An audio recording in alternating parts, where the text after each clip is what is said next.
राजू हर रोज वही घर का सादा खाना खाता है। मुझे देखो, मेरी मम्मी मुझे हर रोज कितना अच्छा टिफिन पैक करके देती है।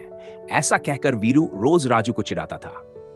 एक गांव में दो अच्छे दोस्त रहते थे, राजू और वीरू। दोनों एक ही स्कूल में पढ़ते थे और साथ साथ खेलते थे।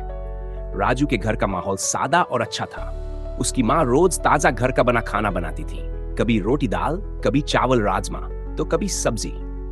राजू की माँ उसे समझाती थी, बेटा ज्यादा जंक फूड मत खाया करो, उससे पेट खराब होता है और बीमारी लग जाती है।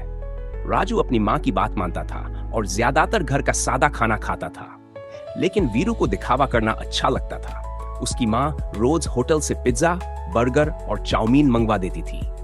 वीरू स्कूल में सबको बताता, देखो मैं तो रोज होटल का खाना खाता हूँ। कुछ दिनों तक तो सब ठीक चला, लेकिन धीरे धीरे वीरू को पेट दर्द होने लगा। उसे उल्टी दस्त और तेज बुखार हो गया। उसकी मां घबरा गई और उसे अस्पताल ले गई। डॉक्टर ने जांच की और बताया, ज्यादा बाहर का और तला भुना खाना खाने से पेट में इंफेक्शन हो गया है। कुछ दिन अस्पताल में रहना पड़ेगा। वीरू को कई दिन दवाई और इंजेक्शन लेने पड़े। वह बहुत परेशान हो गया। जब राजू उससे मिलने अस्पताल आया तो वीरू को अपनी गलती का एहसास हुआ। वीरू ने कहा, राजू तुम सही थे, घर का सादा और ताजा खाना ही सबसे अच्छा होता है। मैंने दिखावे के चक्कर में अपनी सेहत खराब कर ली। वीरू की मां को भी अपनी गलती समझ आ गई। उन्होंने कहा, अब से मैं अपने बेटे को घर का ही पौष्टिक खाना खिलाऊंगी। कुछ दिनों बाद वीरू ठीक हो गया।